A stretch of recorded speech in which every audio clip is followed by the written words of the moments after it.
Frog fans, welcome to Postgame Beers podcast. We are the Lupton Drinking Club. Thank you for listening tonight. Whether you are listening on a podcast the next day or in a week from now, we appreciate you being here.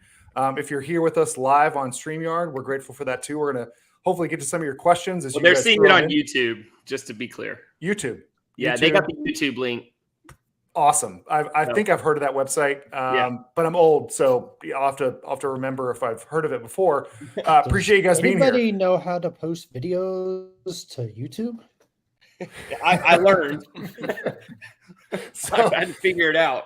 So before we get started, we got a lot to talk about. Please like and subscribe to Postgame Beers. This is your favorite podcast, right? It has to be. We're the only podcast that talks about the Frogs regularly. I'm pretty sure because I haven't looked up anybody else. You're already following us on social media at Lupton Beers, but here's who's not following us.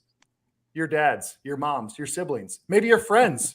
Who knows? Literally everyone you know is probably not also following us. So grab their phone, subscribe to the podcast on their phone. They don't even have to listen. That just helps us out. So we appreciate and ask them that. if they'll donate money to us too. We're grateful for your patronage so far. I'm your host, Kyle Malloy, at YellMK on Twitter, joined by my co-host, Jacob Sailors, at JD Sailors on Twitter. Jacob, I'm going to start tonight. I'm going to take us back a little bit. We got started on this pod in February of 2022. There's been a lot of people who are listening right now, or maybe over the last year, that don't really know our origin story. Can you break down why we're together, who we are, in like 3 minutes? 3 minutes? Yeah. Let me try to do it in about 45 seconds. Yeah. So all of us, big TCU fans. I think 3 of us are alums. Martin, a local Fort Worth guy, big fan. Ray, attended TCU, local guy, big Fort Worth fan. So when Twitter came about, it kind of gave us this community of TCU fans that we didn't know in person, right? So we started following each other because of TCU sports and primarily baseball, and would eventually start running into each other at games. And we started a group text, and we'd meet up, watch games together, talk about the games, and we'd spend half the time complaining that none of the podcasts covered baseball. So eventually we said, screw it. Why not us? Thank you, Jacob.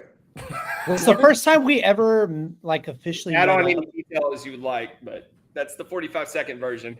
I remember the first time I think we all met up down in Houston for the 2017 Shriners Classic. Yep. We got Kindle to do the Go Frogs. Yeah, that's right. Down there. Yep, we're down there watching the Frogs play LSU, play A&M. Met Kendall Rogers of D1 Baseball. He took a picture with us. That was a lot of fun. Dude, that A&M game, 15 innings, didn't wrap up until 2 a.m. MK, did you stay all 15? I had my son, so I think we left around midnight because it was Didn't not. Paco take him to the bar? he walked him somewhere, and my son still doesn't talk about it to this day. No, I'm just kidding. Jeez. No, I'm joking. He was a good babysitter for that night. Free babysitter, thank goodness. But we've got our producer, Crazy Ray Cartwright. We've got Martin Guerrero, and of course, the uninformed horse, Garrett Evans. Thanks for joining us, fellas. I have a question for the group. Who is the best 1-3 team in the Big 12? Is it Baylor or Texas Tech? Talk about a mountain of garbage at the bottom of the Big 12. That sounds like a lot of butt. Yeah. The butt bowl of the century coming up. Can't wait. It's Texas Tech, right? Got to be. It has to be. They had Oregon on the ropes. So what about the quarterback? Because he got hurt this weekend. They replaced him with the guy they all wanted in there anyway. He's hurt too, they say. They were just getting real tired of Tyler Shuck. Didn't he get hurt too? I think a broken fibula or something like that. I believe, right? No, that's Shug. Shuck was a starter. He had moments of good play and then the worst, most devastating mistakes ever. And so they wanted, the backup quarterback's always the most popular guy on the team, right? So everybody wanted Baron Morton. Well, now they're going to get Baron Morton. I don't know if he's gonna be any good. He's raw as hell. And he's a West Texas guy, so everybody's got dust in their eyes when he comes in the game and completes a pass. He's a hometown boy. Hey, does Arizona State count? It's a question in the comment section. Dude, they looked interesting against USC. Yeah, they lost Rashada though. For 3 quarters. Rashada was always going to be the backup. They got that Pine guy from Notre Dame. But he was supposed to be their starter, but he was injured, I guess, the first 2 games of the season. Gotcha. Arizona State looked fine, I guess, for 3 quarters, and then USC kind of just pulled away. But what's that running back's name? I don't know, man. I guess he's white. What's his name, Ray? Oh gosh, I don't remember. That dude did everything. He had a little Swiss Army knife. He broke all the tackles. It was a fun Scattaboo. That's his name, Scattaboo. Scattaboo. Yeah, it was a fun Pac-12 after dark game. We appreciate you joining Jackson Day. Damon as well, Selman for joining the live chat. We're gonna read some of y'all's comments throughout this pod because we appreciate you guys joining and adding some fun tonight. Yeah. It makes it more fun. Absolutely. Frogs destroyed the Mustangs, fellas. A lot of you watched the game, 34-17 in Amon G. Carter. This was a spicy 110 degrees in Amon G, but can we start there before we get into football? Absolutely. It was hot. I slept for about 12 hours after that game. That was some of the most brutal heat exhaustion I've had following a game. Oklahoma State last year comes to mind. But my God, man, I was like medium well after that game. Not even like my insides were cooked. It was hotter than the previous 2 home games against. It was hotter than Colorado for sure. Colorado and Nickel State. Yeah. What's crazy is the air temperature was actually hotter for the Colorado game.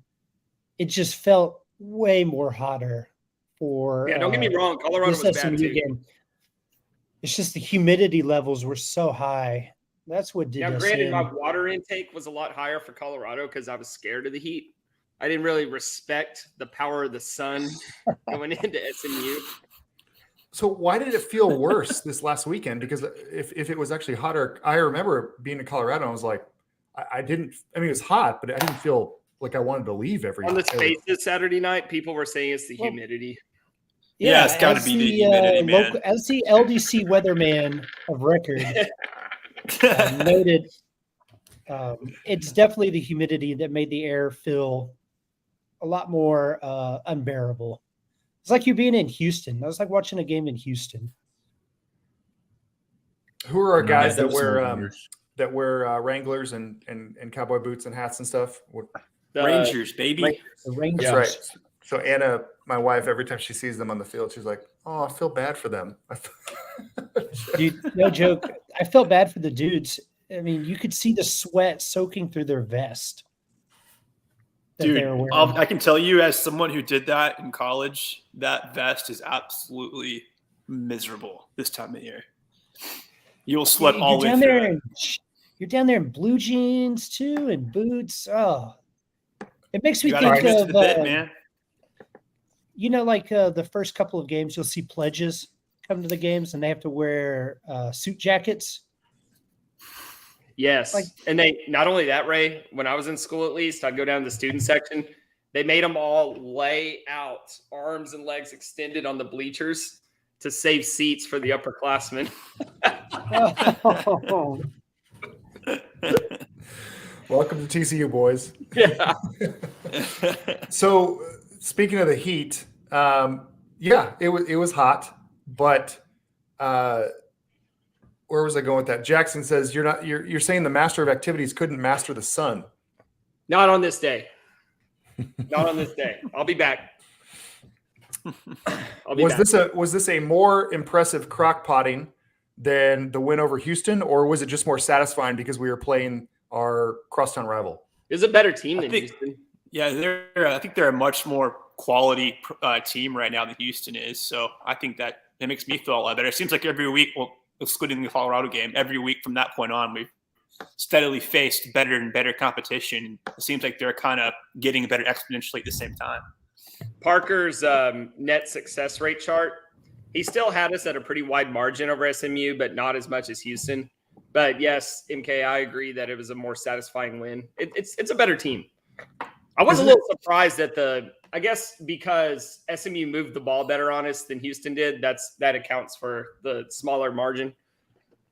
It is interesting. You guys mentioned a better team outside of Nicholls State. It does feel like we've progressively got, faced better teams. Well, they're better than West Virginia, SMU. Yeah. You think so? At least based on, was it SP Plus? All right. Well, we're going to get there in a little while. I feel like we're jumping ahead a bit to next week.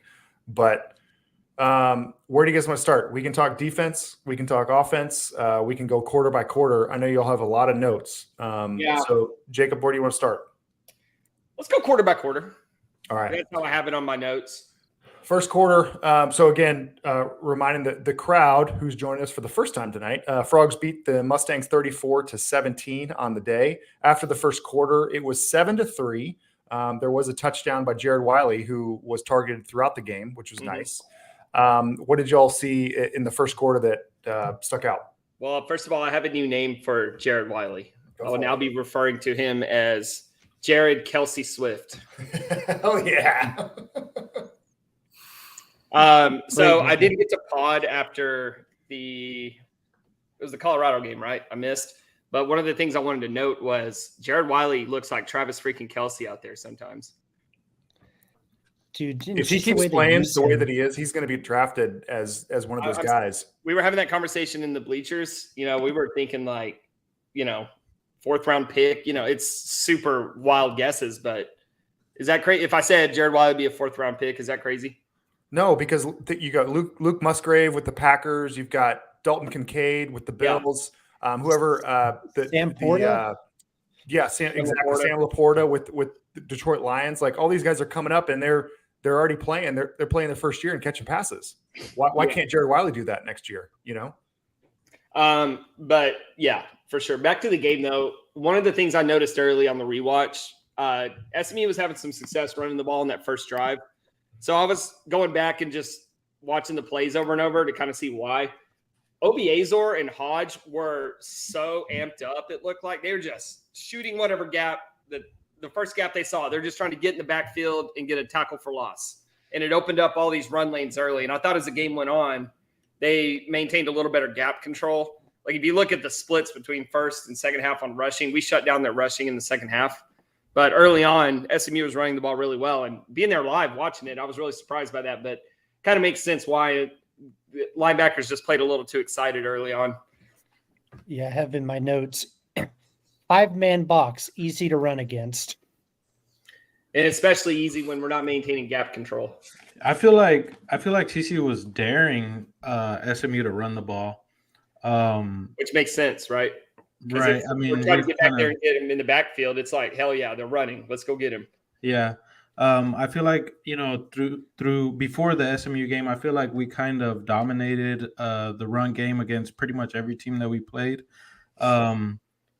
Until SMU, they really took advantage of it. But I feel like TCU really tried to eliminate the short stuff, and SMU just kind of went with running the ball. I really think they were stressing running the ball against us in this game. And then with the long stuff, because that's pretty much all they could get against TCU. Whenever TCU would rush 3 and not get pressure on Preston Stone. But I feel like they still kept him. Preston Stone didn't go crazy against us. I don't think he had a very good day, personally. And I think the receivers had a worse day. The receivers were not getting open. He had like 3 long passes that were completed. Yeah, one of those was early on to Jordan Hudson. Now, was it their first drive, right? We talked about this last night, but it was 3rd and 1, and they decide to throw against a 3-man box. And that's crazy, right? You run it, you get a first down. But what I noticed on that third down play was Preston Stone was locked into one receiver, but he had his guy over the middle behind the safety, wide open. But Preston Stone looks to his left. The guy's locked down. He panics and throws it away, and they punt. Yeah. Awful play call. But it could have been for a touchdown. Just to the list of Rhett Lashley offenses for this game, especially the first half. Just an awful coaching job. Yeah, I have 100 notes in here, and on like the first page, I wrote "dumb" like 3 times. I want to go back to something y'all were saying about they were focusing on the run game. Was that because they wanted to establish it and kind of establish their dominance in that area, or they felt like the secondary wasn't good enough? Because it seems like they had more success in that area, right? So I think they saw opportunities there. I mean, you look at the Colorado game. Colorado was able to run the pretty well. They didn't run the ball well. It was short passes, swing passes, wheel routes, things like. They didn't run the ball at all, like traditional run anyway. Between the tackles, or even on the outside, everything was in the air. Whether it's short, mostly short passes, is where they really got us. So we talked about first quarter. Frogs were up 7-3. Moving on to the end of the second quarter, it ended up being 14-10 with both teams scoring a touchdown. Wiley gets his second of the day. The first touchdown for the Mustangs comes with just under 3 minutes left in the half. So kind of back and forth at that point. We see some good stuff from the tight ends from TCU, but how are you guys feeling going into the halftime? Okay, this is where I have a lot of thought. SMU had already lost the game going into half because of Rhett Lashley. Let's go back to the first quarter. SMU moves the ball fairly well down the field, gets down to the TCU 6-yard line, gets stopped on 3rd and 2. It's now 4th and 2. Line up, they're going to go for it. They burn a timeout, strike one. And then they decide to kick the field goal. Okay, you're SMU. I get wanting the points or whatever, but man, you're on the road. Get 2 yards. You've been running the ball pretty well to then. So they came out like they were going to go for it, and then they called the timeout. I wonder if they thought Gillespie had the play sniffed out and knew exactly what they wanted to do, because there was when they stopped him on 4th down earlier, I noticed this on the replay. SMU sends a tight end in motion from left to right.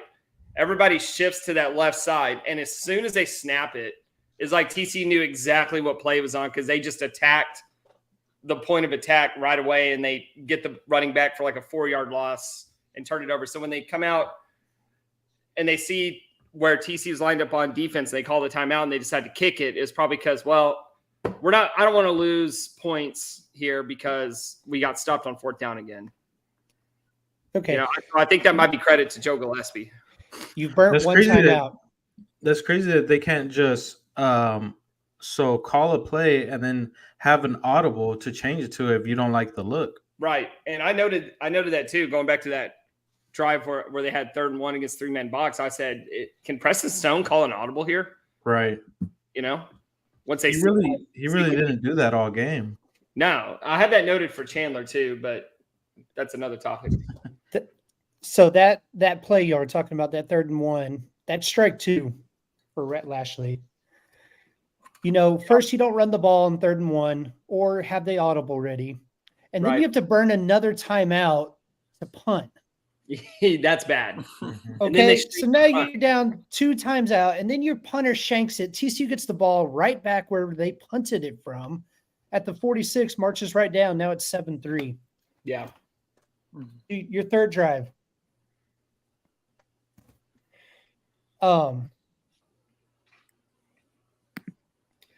Sorry. So not even the 3rd drive. Into the first quarter, SMU has to burn another timeout. Yeah. They spent all 3 timeouts in their first quarter. Comes back to bite them because they get the ball back in okay field position. They're probably about the 25, 30-yard line or so. At the end of the half, there's 1:30 left on the clock.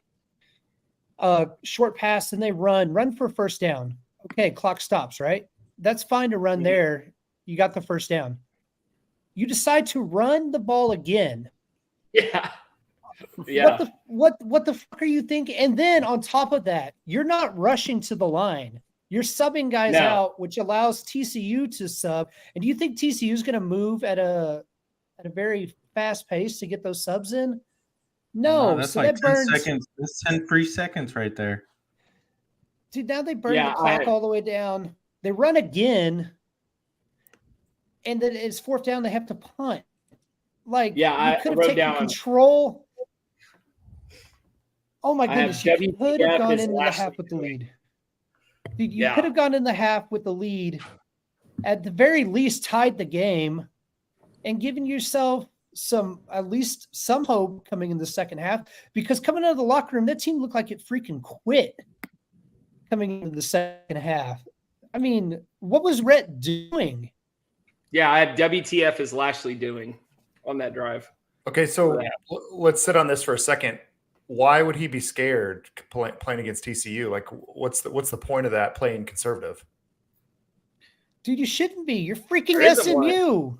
Yeah, there's no excuse for it, which makes it kind of so insane. You talk all this shit all week, Power 3 conference, and you come out there with no nuts? Well, seriously? Brett Lashley didn't actually say anything about Power 3. It was the 3 accounts on.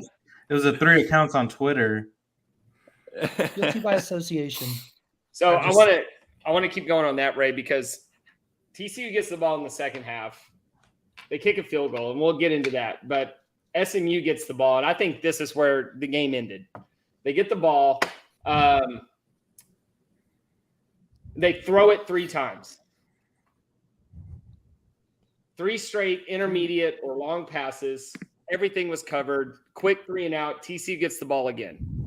So before SMU really even gets a first down, TCU already has 6 points on the board. 6 more points with the 2 field goals. They went TCU went field goal in their first 2 drives. Yeah, that's before SMU even gets a first down in the second half. Yep. Did y'all notice how fast this game went? Like because the possessions were so long. I felt like the fourth quarter dragged on, but you're correct. The first half was like an hour and 20 minutes. Mm-hmm. TCU only had 4 drives in the first half.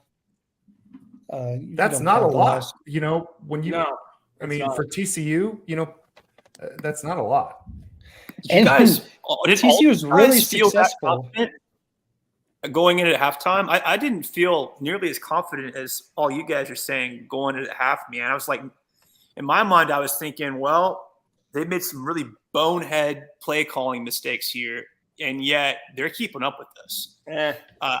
I didn't feel like that game was totally in hand until that first possession SMU had in the third quarter, where they went 3 and out and we picked up more points on the back end. It's like, okay, all right, it's done. They've rolled over for us at that point. All right. So the biggest thing that worried me in the first half was that the SMU's defensive line and linebackers were kind of living in our backfield.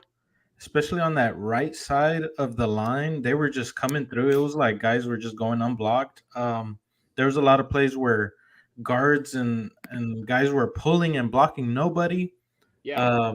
The offensive in the first half, the offensive line was a big question mark for me. I thought that might be a way that SMU could get back in the game. Then I think on the last drive that TCU had, Willis Patrick was, I guess, benched for the guy from Maryland, John Deary, Colton Deary. Yeah, Deary. So Deary came in at the end of the second half, and then he also came in at the end of the game for Willis Patrick. Not sure why, but I have a lot of notes on the offensive line, a lot of plays where there was major breakdowns in communication, like they're not sliding into the right protection. It looks like it's not really they're getting out physical. It looks like a communication issue. I don't know who's responsible for communicating the coverage, but it's not working. Mm-hmm. There were way too many breakdowns. Does that worry you? We're 4 games into the season. I think that's easier to fix than if they just physically suck. Okay. Yeah, you can't teach size, Yeah. but you can teach blocking schemes. Yeah, it wasn't guys. It's not like they were out there looking like they were soft. It just looked like there were some technical issues that need to be cleaned up. But it's kind of been that way all year long. And like we were saying earlier, it's also kind of gotten progressively better as we've gone on too. But if you want to like nitpick, right, which you kind of have to do whenever you win, 34-17. Yes. Yeah, there's probably room to clean up offensive line. Now, and there's also room for running backs to block better as well. I had that noted. Trey Sanders and Jared Wiley both whiffed on blocks when they were staying in the protect. Chandler did such an awesome job of bailing out, breakdowns like that. But Garrett, I wanted to say this. So you felt nervous at the half. The win probability at halftime was 71.9%. That's about how I felt. Like 70% sure we were going to win. Love that. So it felt to me like the first quarter of Houston, where you're like, okay, I mean, they're technically still in the game, but this is just annoying at this point. They need to get out of here. Save for the first drive. You just don't want to, with a team like SMU, you just don't want to play with their food for too long. No. But man, I was surprised. They didn't. No, they didn't. They didn't. It just, those small frustrations kind of build up. But like you said, it didn't really matter at the end of the day. I do think this is a really good SMU team, at least relative to SMU. I was really surprised at how unthreatening they were. Maybe that just speaks to TCU. Mm-hmm. I think we have a really good team still. Because after that first drive was a little rough. They were moving the ball, then, kind of got stuck in the mud once they crossed the 50-yard line. Yes. But Jordy Sandy, what a weapon. Pins SMU deep. Then SMU has just complete brain fart on their coaching staff. Allows TCU to then march the ball right down in that second drive. That's that came with a couple of big conversions. I think there was a 3rd and 14. There was a couple 3rd and 14s, I think. Jalen Robinson made some really nice plays, getting to the sticks, getting in the right position. Yeah, he had a drop, but then he immediately caught a 3rd and 14 conversion right after that. I have in my notes 4th and 1. It didn't look like they were going to go for it. They call a timeout, then they go for it and get it. They're inside the red zone. Yeah, it was an inside handoff speed option, which that doesn't work. Man. Oh, yeah, dude, it's one of those plays like, oh, my goodness, what is Kendall thinking? Yeah. If it works, he's a hero. If it doesn't, he's the GOAT. Scapegoat, not the actual GOAT. But, man, on that Jared Wiley touchdown. Which one? What a play. The first one. Yeah, that was schemed so perfectly. Oh, my goodness. That was beautiful, man. How you get Jared Wiley matched up on a corner? All right. So here's what I noticed on that play, right? So you know how people have been upset that we throw a lot of balls to the line of scrimmage or whatever? TCU gave SMU that look. And SMU was like, oh, they're running that play where they throw it out into the flat. And everybody just sold out to the flat. Chandler does a little quick pump fake, and Wiley's wide open over the middle. So it's like one of those things where you run these plays to make the defense think that's your tendency. And then later on in the season, you can scheme off of that and do what the defense isn't expecting. So sometimes you have to run those plays to set up another play later in the year. And that was a good example of that. This is earlier in the chat, but Jackson says it felt like Browse has progressively added pieces to the offense since the Colorado game. Bingo. Good catch. And these pieces came to play out. That second drive, you got a 4th down.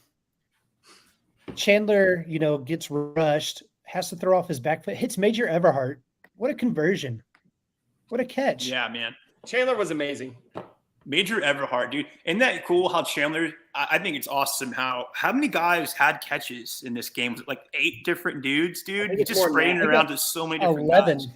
I want to say 11 receivers had catches. Right. That might be less than last game.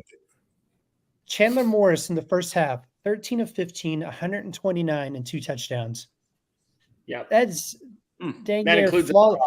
And I think there was 2 drops. I think that was 2 drops. No, JoJo's was in the second. No, there was a ball in the second half, threw it to JoJo. Trent Battle was the Trent Battle. Oh yeah, that was Battle, yeah. Missed out on an opportunity for Trent there. Yeah. A little bit of a bad throw, but each of those incompletions hit dudes in the hands. They did. Mm-hmm. They were close. Extremely catchable balls from Chandler Morris. Here we go Big again. time. I wanted to go back to when TCU punted on their first possession. That was in SMU territory, and I normally hate that. But looking back on it and seeing how the game played out, I wonder if TCU knew they had SMU cooked on defense and they didn't need to force the action. Just pin them deep, knowing we're going to get the ball back right where we started, or right where they punted, right where they left off. And then they went down and scored a touchdown. I think if they thought the game was even, that they probably go for it there. Like they have to steal points. They have to steal a possession. Like if we're playing Texas or Kansas State, we probably go for it there. Yeah, exactly. You're probably right, but I'm not going to say that when I was sitting in the stands, I didn't super hate it. No, I'm normally not a fan, but it also told me like, well, we don't have to go for it here. We'll be fine. Right. I wonder if the coaches think about that at all. It's like, I could probably go for this, but I'm going to pin you deep because you suck. No, I definitely think that when we go to Manhattan, we have the same situation. It's like, we can't get them the ball. We got to keep this ball. We got to go get points. Yeah, for sure. Garrett saying he was a little concerned about the first half. Did it concern you we only rushed 27 yards for 27 yards in the first half? 27 yards in the first half? Is that what total was? Yeah. Yep. Rushing. What was total rushing for the game? I think it was Amani I know Amani went over 100 in the second half. Yeah, he had 100. He had 100 something total yards, dude. He has really came out as a feature back. But yeah, they started slow in that first half because all those SMU defenders were living in the backfield. Did you see that one play where Amani broke like 4 tackles and lost like a yard? Yeah. Was that the one near the goal line? Yeah. Okay. You should get some fantasy points for that. If he just takes that ball straight to the sideline and turns up, he scores easily. But for some reason, he cuts right up into traffic and ends up taking a loss. And I also noted here, late, was this in the first half? No, this was late in the first half.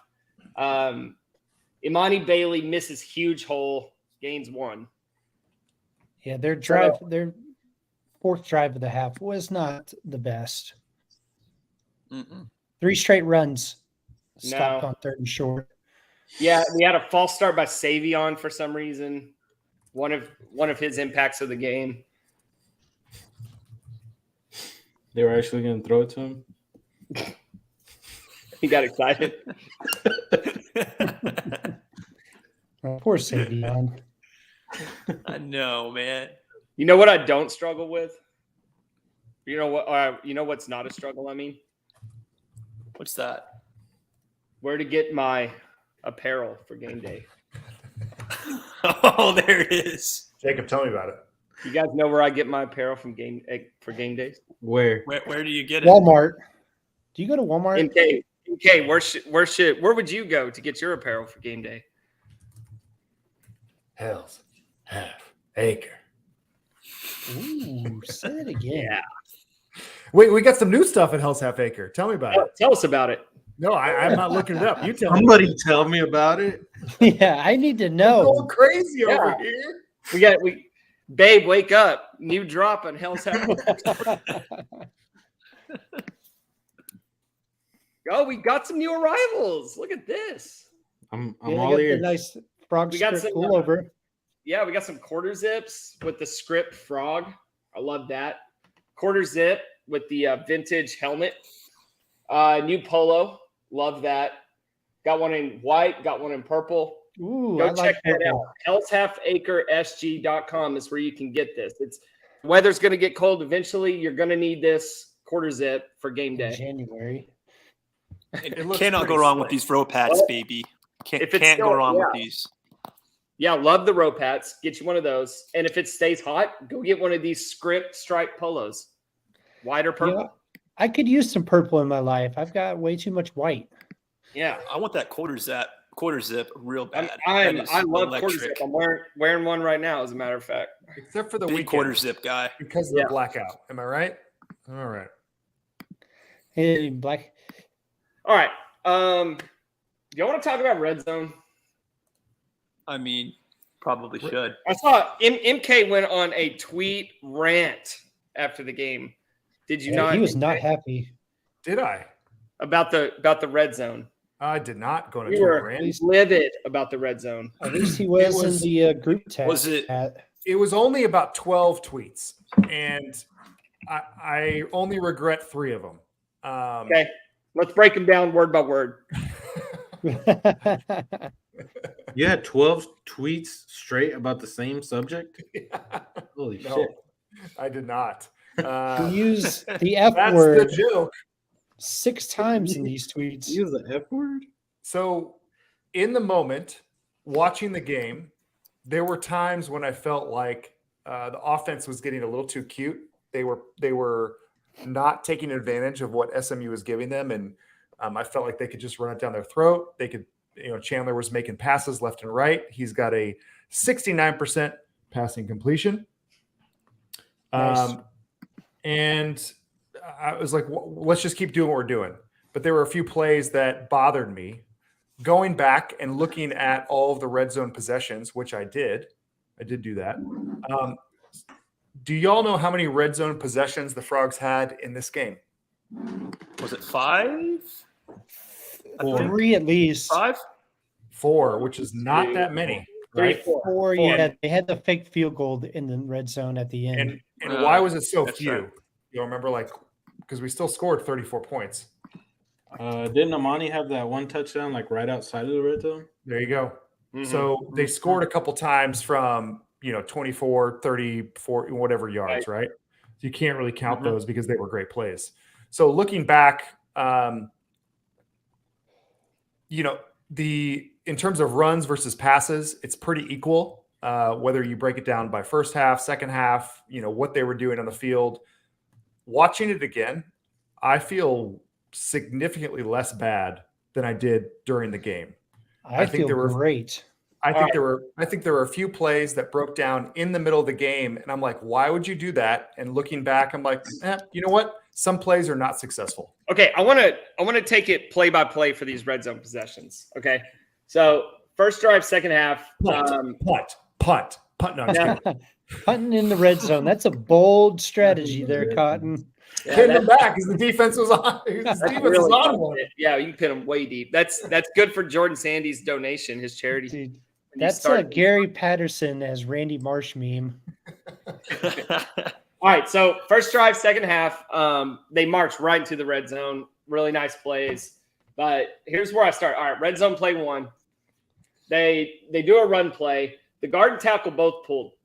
Chandler fakes and runs to the opposite side, and there's nobody there to block. It was a weird play to me, but it doesn't matter because we held on the play anyway. So we're complaining about red zone. Well, we're starting at second and 20. So you're already in trouble here. But next play, they hand it off to Amani for 6. And then this is the play where JoJo Earl had the drop. But Chandler Morris had a wide open tight end. I think it was Jared Wiley over the middle. Yeah. But it looked like Chandler was, predetermined to go to JoJo. He never even looked at Wiley. He swings it out to JoJo. He drops it. He probably only gains 4 yards anyway. But the scheme allowed for there to be a touchdown there. The next play, Chandler misses JPR on a high throw right at the sticks. It would have been a first down. They kick a field goal. Dude, that would have been a touchdown. Was a really nice throw. So yes, if that's a good throw, if that throws on the money, that's he might score. He's at least getting a first down, inside the 5. So yes, that's a problem. That is a failed red zone drive, in my opinion. But it's not on Kendall Briles. They didn't execute. Yeah. So let's go to the next one. Don't call the hold play. Yeah. All right. So this was an interesting play because seeing it live. All right. So this is TCU's second drive of the second half. Red zone play 1. It was just outside the 20, so I counted it. I thought live that Chandler overthrew Warren over the middle, but on TV, Chandler is chewing Warren Thompson out for not taking his route deeper. So that's another failed execution. It should have been a touchdown. Second play, they go right back to Warren on a slant, first down, great play. Hand off to Amani for 2. Red zone play 4, rolls the snap back to Chandler, but Chandler bails him out and gets the ball to Amani for 5 yards on a handoff. What was that snap?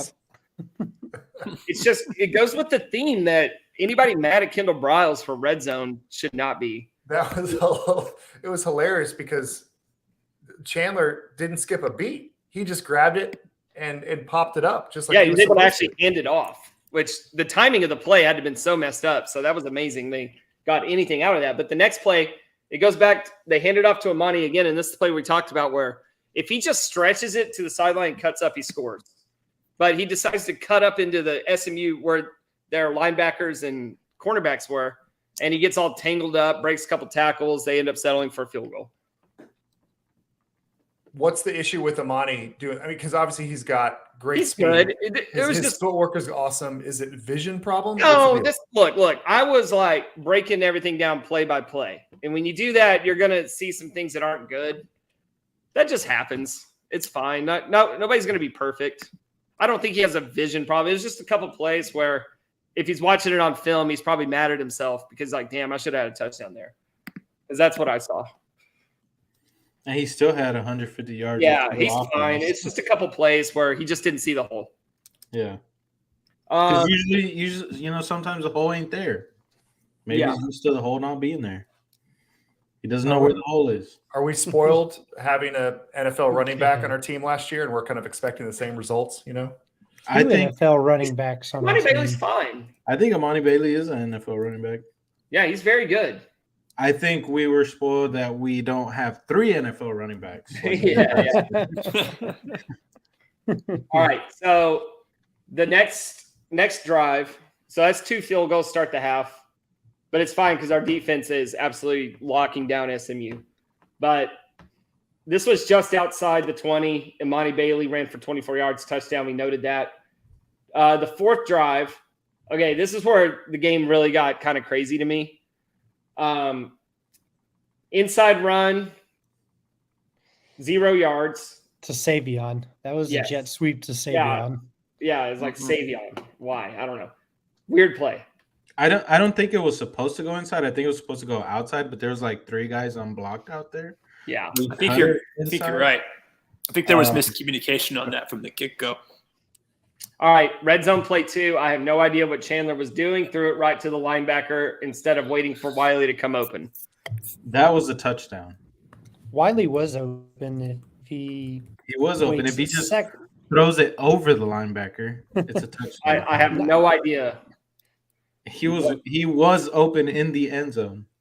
All right. Red zone play 3, underneath screen to Blake Noel. And I'm thinking, if this game was close, I don't think they call that play. I think it was an experiment.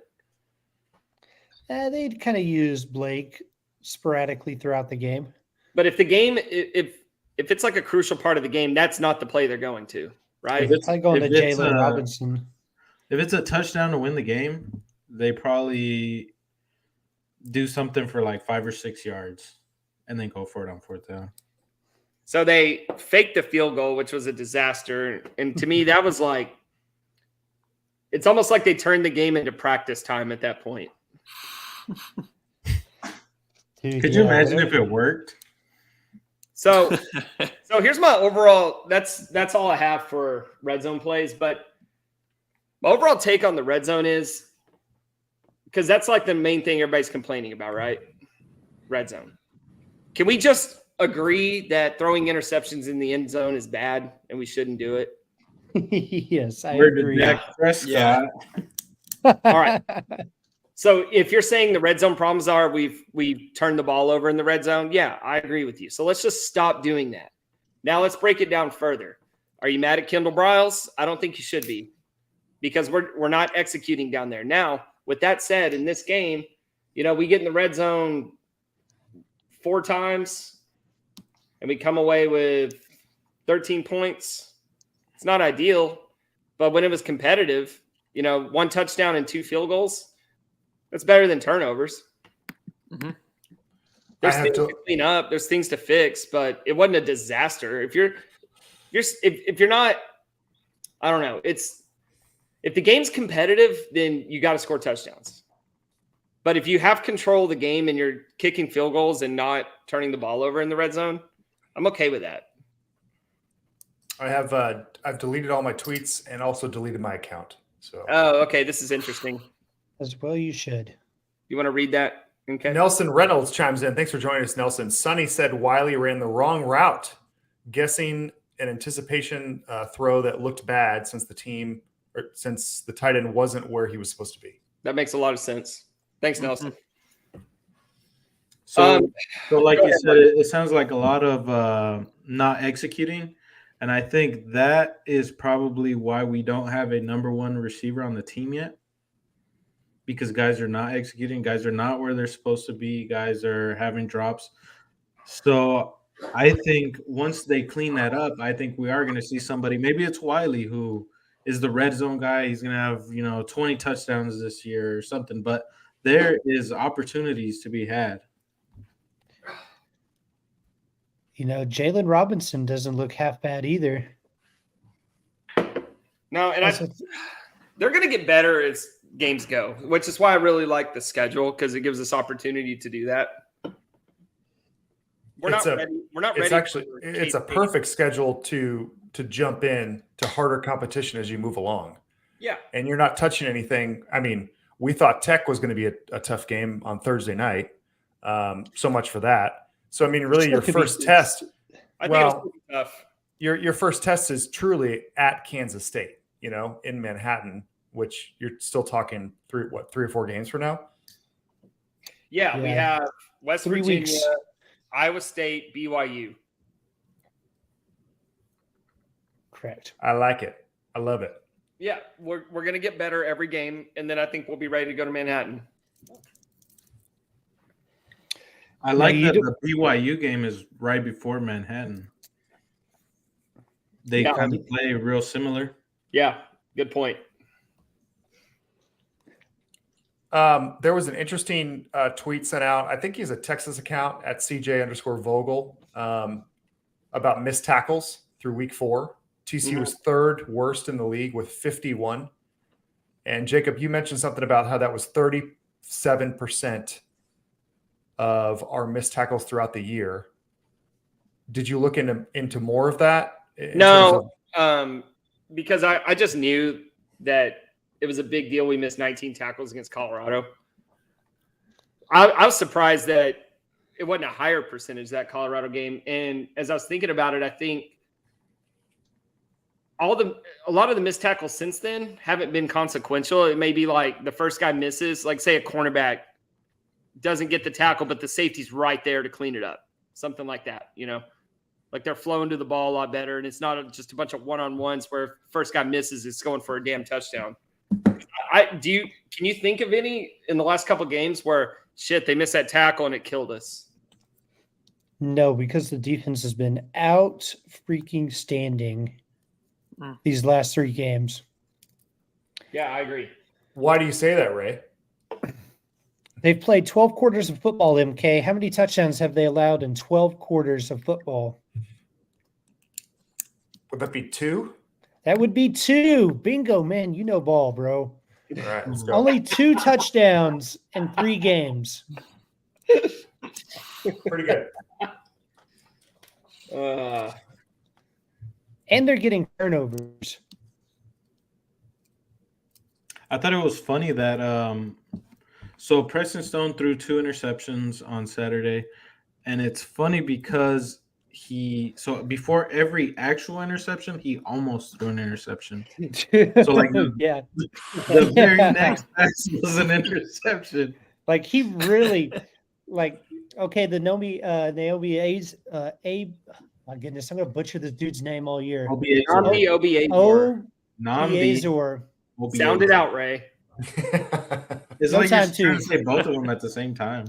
So anyway, so he almost he gets a sack and then almost gets an interception, and then that's when Josh Newton makes just a fantastic play to undercut the route. But that second interception, he tried to throw it. He tried to get it to Avery Helms, but Avery Helms turns his ankle midway through the play and can't complete the catch. They go right back to that same general area, and then Bud Clark's waiting there. Like, oh, okay, cool. Well, I'll take this. Preston Stone's receiver screwed him. I thought they did a good job breaking it down on the broadcast. Like, the receiver ran such a lazy route. Bud Clark was able to stay in perfect position the whole time. We've got we're talking about the defense, the success of the defense so far, obviously giving up only, 14 points in terms of touchdowns, I guess. But there's a question from Bo Dog. What do you guys think about the pass rush so far? It's been okay.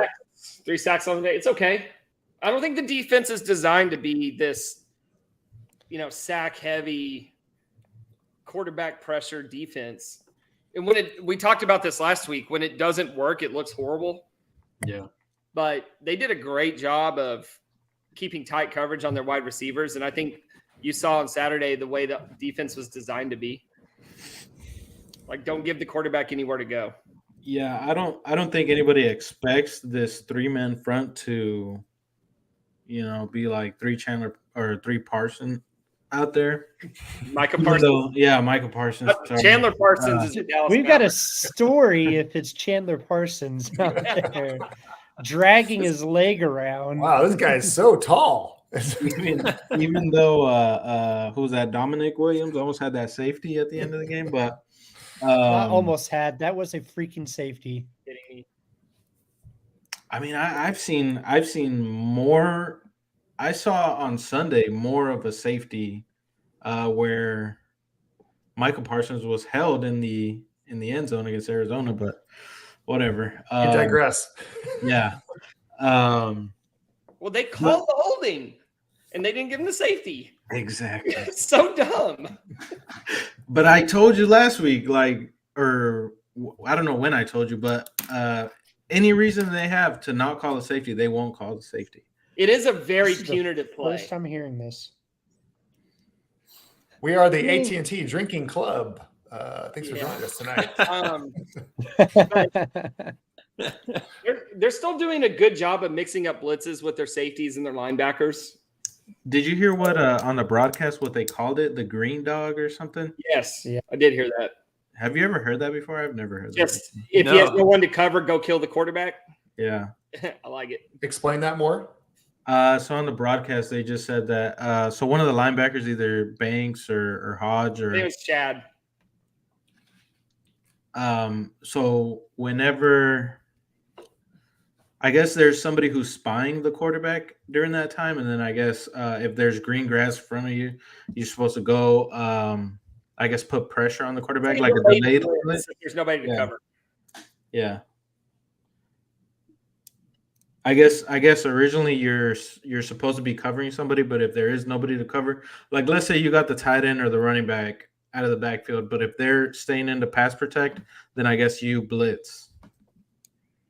It's like a delayed blitz. I never got the feeling that Preston Stone was just sitting back there with all day to throw.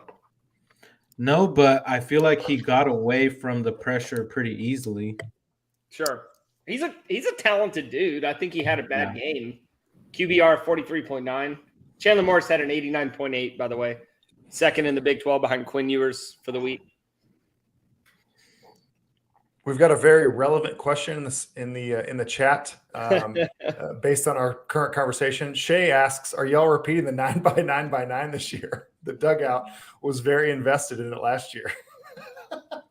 Oh yeah. It seems like a lot of people want us to run it back, but I was thinking let's not run it into the ground. Let's do something else. But shoot, man, if this is what the people want, does anyone else want to join us? Want. Who else is going to join us? That's what I want to know. Well, who wants to try it with us? Yeah. If we can get some people to try it with us. Thing is, all right. Here's the thing: if people are willing to donate money for it again, because it's hella expensive, especially if you don't do it on Sunday, which everyone wanted us to, and I'm like, sorry, a lot of us have jobs. Dude, I was useless. Speak for yourself. I could have done it any day of the week. It could have been a Tuesday night. Ray will do it on Sunday because it's so cheap. It'll save us some money. Yeah, but I was so useless that next day. There's no way I could have gone to work. That's funny. All right, fellas. So before we jump into the rest of the Big 12, what else on the game? Oh yeah. Anything else? Anything else on the game? Yes, I had something about the game. Go for it. Special teams was basically perfect. Yep. Okay. What did we have? 7 kickoffs. 6 of them were touchbacks. I noticed only the last kickoff of the game where he where Kel was like trying to get him to return it, they got 5 yards. So on 7 kickoffs, 5 return yards. We punted it twice, 0 punt return yards. Didn't miss a field goal. Didn't miss extra point. We had a punt downed in the 20. Yeah. Perfect special teams play. So I noted that Jordan Sandy specifically was incredible, but people are only going to remember that day for the fake field goal. Yeah. TCU special teams good. SMU special teams bad. Yeah, and if we'd have done an SMU preview, I was going to make that point because I was looking at the SP Plus, and SMU's special teams is killing them this year. Ours has been a positive. Powerdall. Like goal there. Kicker needed some confidence. He was like 2 of 6 going in, or 2 of 5 going into the game. Did we mention the unsportsmanlike conduct penalty on Colton Deary? No, but man, all right. They didn't show a replay of it. Yeah, they didn't show a replay of it. They did? They didn't. No, okay, that's what I thought. But I'm now of the opinion that Colton Deary actually did not commit a penalty because you could hear on the broadcast right after that, Sonny just saying words that I can't even repeat on this podcast to the referee. Words that would make his mother cringe. Dag nabbit, you son of a gun. And I thought it was just so funny. Like, here's just losing his mind. And he's just undressing this ref, right? Dude, by his first name. Meanwhile, the offense is out there. They're like, they're set. Chandler snaps the ball and he throws the ball. All this is going on in the background. I'm like, man, football culture, man. This is just what they do. At least it wasn't Big 12 refs. Dude, yeah, okay. How does a conference officiating crew get put on a Big 12 game at home? Don't they do that for non-conference games, regardless of the opponent? It's probably Big 12 refs going to Dallas every other year.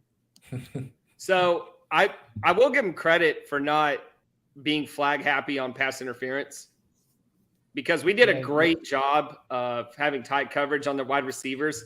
And remember last year when Rashee Rice just cooked us for like 5 DPIs and Hodges Tomlinson is like, what the fuck am I supposed to do?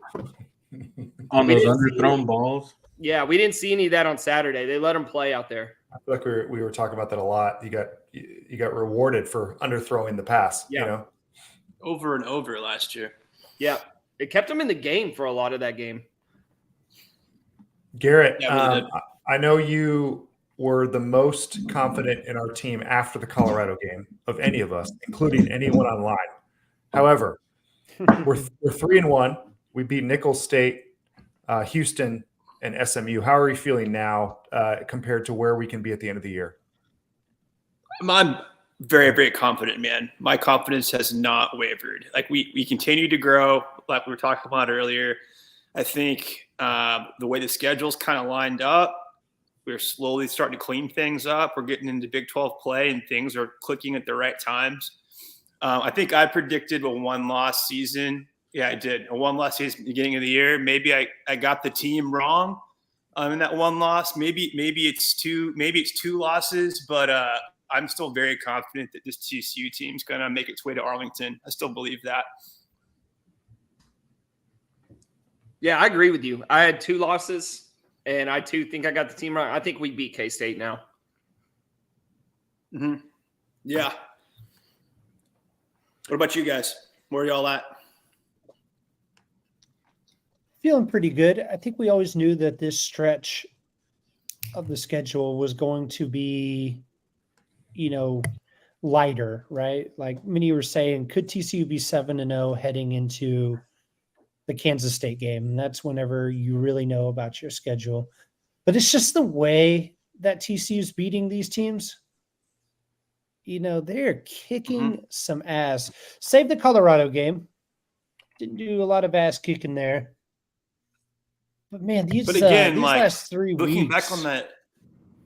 Looking back on the Colorado game, man, like now that we're a few weeks away from it, I can't help but think about how we were just in such a bad situation going into that thing.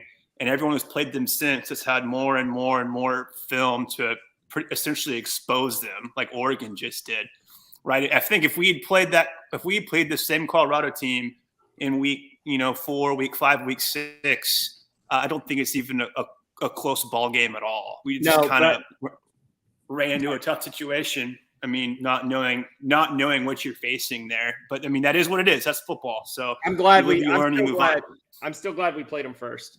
I'm still glad we got to be in that spotlight. I'm still glad that I got to have the excitement leading up to the first game. Yeah, it made it a lot of fun. It didn't work out in our favor. I was like, fine, bring it on. We'll be the first ones. No, you're right. You're right. And from here on out, man, like you said, my confidence really has not wavered. And Thomas made a great point in the chat here. That Tech game that looked so scary before, having to go into Lubbock on a Thursday, that does not look scary anymore, man. What did you guys? What was the general opinion? I had it down as a win. I had it down on a win, but it was shaky. I was going to be shaking in my boots going to that game. I don't think anybody really is right now. I mean, it's still Lubbock at night, but I think we can pretty well handle that. Well, the last time we played Lubbock at night, we beat them by like 50 points. So the biggest question I had before the season wasn't necessarily Texas or Oklahoma. I felt like we could pull one of those off, but was Kansas State, because I thought they'd be better than they are. And I don't think they're as good as advertised. I think they're still solid. I think solid is a good word for them, but they're not. I don't know. I don't think they're going to make the Big 12 championship. Is what they're more talented than BYU. Like Martin UCF said. gave them a run for their money with the backup quarterback. Right. Kansas State is a bad matchup for TCU because we run that 3-3-5 and their run blocking is so good. And DJ Giddens is really good. He could run for 200 yards against us, but I do think TCU goes up there and steals the win. You just got to knock out the quarterback, Martin. All right, let's quickly hit the rest of the Big 12, and we have a question from Nelson. We can start here. Let's start at the bottom and work up. Start with the Nelson question. Who's going to be looking for a new head coach first? Tech, Iowa State, or Oklahoma State? That's none of the 3. Baylor should be numero uno on that. But list. of those 3, Oklahoma State, Mike Gundy. All right. Here's my only thing about Oklahoma State. I think nastiest divorce of all time. You remember when Gary was bluffing the administration and saying he could be there as long as he wants? And it's like Gundy is taking that same bluff, but what if he wins it and he does get to stay there as long as he wants? Good. I hope he does. Yeah, I think let's replace – Tech is not going to fire Joey McGuire. Not at all. So let's say it's Baylor, Iowa State, Oklahoma State. It's Baylor. It's got to be Baylor still. I don't. Randa feels lost. I think I'm working. All right. This is a good point. Houston. Yeah, there you go. So a follow-up. I forget about the new schools. Yeah, a follow-up question from Cyclone Larry. Do you think Joey McGuire would take the Baylor job if offered it? Hey, thanks for joining, Cyclone Gary. He's not on the chat. This is a Like Twitter question. Larry. I know. This is a Twitter question that he sent out earlier, and I was like, I know. I'm joking. I know, but it's very interesting because I don't think he would, but would he consider it? Supposedly he enjoyed his time there. I don't think he'd take it though. Do you think Tech would give him a contract extension and says he has to climb 2 cranes in the offseason?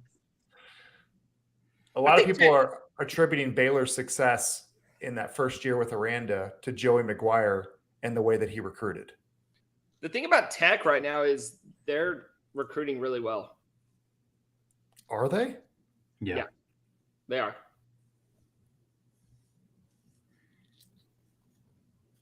Did Garrett Irish exit? He got kicked out. Oh, okay. But we move on. We soldier on. All right. So did you guys watch any of the games around the Big 12? Anything see all off the top? Texas Baylor for a bit. I was just curious on how long that was going to last. That was one of my 7 wins of the day in gambling. I thought that was free money. It was plus 17 for Baylor. I took Texas. That was never had a doubt with Oklahoma Cincinnati. I didn't think they had the horses to be able to put up with that. Took Oklahoma and got a push. It was minus 14. They won by 14. Kansas BYU was fun for a little bit. Yeah, that was a good game. I took BYU. That was a tough beat. The spread was 8. I think it was like 9 or something. 11, yeah. 11, okay. Still, yeah. Yeah, BYU was in that game late. Would you consider West Virginia the biggest surprise of the Big 12 so far? Yeah, but I still don't think they're very good. Okay. Why so? They played good teams. Or beaten good teams. Their SP plus rating is below SMU's. So if you think SMU is good, they're a slightly worse version of West Virginia. So they have SMU. I haven't watched West Virginia, but from what I understand, do they have a better defense, maybe a worse offense? They can't score. Okay. The thing is, Tech can't either. So they'll never score on TCU, but we just got to put up a few points. So it might be something. It might be a low-scoring game for the Frogs. Something in the 20s. Maybe we give up a touchdown or a couple field goals, something like that. I think we're going to kick their ass. Oklahoma State loses to Iowa State, which is just funny to me. I don't know why. That just a sad game all around. Did you see the over/under on that one? What was it? It was like 31 points. There's no way it was 31 points. No, hold on. I'll pull up my matrix. You're thinking of the wrong Iowa team in anything that's going to be involved. I don't know, man. I'm telling you. Hold on. But Iowa State put up 34 and Oklahoma State put up 27. Shit, yeah, they were waiting for the over/under to be so low that they finally scored some points. Does that mean South Alabama is better than Iowa State? Okay, it wasn't that low. I don't have it written down because I didn't even have that on my list of games to watch. But you're not a true sicko. Iowa Penn State was 40 points, and I guarantee you Oklahoma State, Iowa State was somewhere around there. Kansas State pulled away from UCF later. It was close for a half, and then they kind of established their will against that. So all of the new members of the Big 12 have lost their first game in the Big 12 by double digits or more. First of many. And then Houston picks up the biggest quote-unquote win in terms of beating their opponent the worst by beating Sam Houston 38-7. Oh, my goodness, Jacob, you're right. That over-under was 36. Okay, yeah. I knew it was around there. So that's Iowa State almost covered themselves. Good God, that's disgusting. They each almost hit the over by themselves. Gross. Out of the teams in front of TCU, or not in front, tied with TCU in conference standings, Kansas State, Texas, and Oklahoma. I'm not going to count Kansas because they don't play each other, so we can deal with that later. But OU, Texas, and Kansas State, we still think they might drop one of those, but likely not 2 or 3. Yeah, No. I got a lot of questions about OU. I was going to say, I want to see more of OU before I'm starting to get any type of scared of them right now, to be honest. I was thinking about this today. Do you think Brent Venables would trade Dylan Gabriel for Chandler Morris right now, straight up? Yes. Yeah, 100%, right? Yeah, definitely. Dylan Gabriel's going to lose them a game on his own, and it might be to us. The list is pretty short of Big 12 coaches that wouldn't trade their starting quarterback for Chandler Morris right now. Chandler Morris is doing so well right now. So I haven't watched OU at all. Can you tell me why that is? Dylan Gabriel's not a good quarterback. He can't throw downfield. Everything's underneath and short. They just have no explosiveness in their offense. And their defense is decent. They have probably the best defensive player in the Big 12. I don't know. Maybe someone on Texas has something to say about that. But his name is crap. I can't remember his name right now. Stotzman, something like that. Martin, do you remember? Stutzman? Yeah. He's a machine. But I think Dylan Gabriel is going to single-handedly lose them games, maybe more than one, hopefully to us.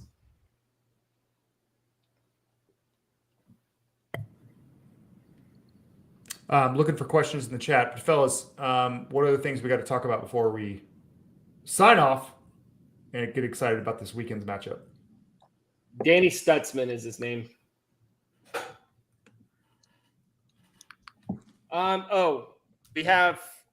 We got confirmation this afternoon that we're gonna have what's their names? Moneyline Mac and those guys from the West Virginia podcast. They're gonna come on tomorrow.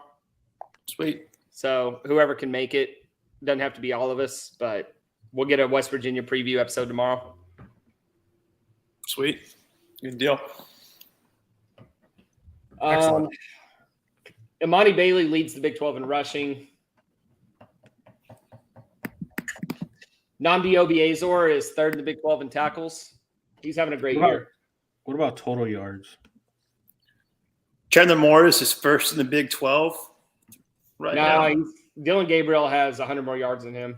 Oh, does he really? What about completion percentage? 69%, baby. It's very nice. Nice. I'm going to get a PFF account and get into the deep stats. We'll talk about that more next week. Stats of frogs over here. We're starting up our. Well, we're taking over the space. Well, I'll tell you what happened was for a defector. I was talking to Parker about the offensive line, and somebody jumped in and said, "Parker, can you come back? I know nothing about my team anymore." And I'm like, okay, then noted. I'll get PFF count today then. All right, I'm gonna try to chime in with some chat stuff. Thanks guys for joining us. How impactful will Jordan Bailey's return be from Jackson? Minimal. Yeah, he's a freshman. Because I think of him and Major Everhard as kind of the same kind of player. All right. And I really like Major. Yeah, Major's he had a good game. Let's see what the depth chart says. Thomas says, pretty cool how the whole TCU Twitter sphere is blacked out, even some of the coaches. Agreed, Thomas. Yeah, including us. If you're not blacked out, what are you doing? Jordan Bailey is 5th on the depth chart. There's only one blackout I recognize. And that's blackout drunk. I wasn't sure where you're going with that. Right. It ended up pretty good. All right. Jack Beck question. Is Beck or Besh? What did I say? I think it's Besh. Besh. All right. So Jack Besh. Yeah, he didn't play in the last game. Was he out was he have an injury? He was hurt. Yeah, he wasn't dressed. Okay. But they've used JP Richardson in that same kind of role that Jack's been. And JP's been more than okay. I thought Jack was kind of a wide receiver / tight end, but I guess he's been playing more wide receiver for the Frogs. They have him 3rd on the depth chart in the slot, and he might be 3rd because of injury.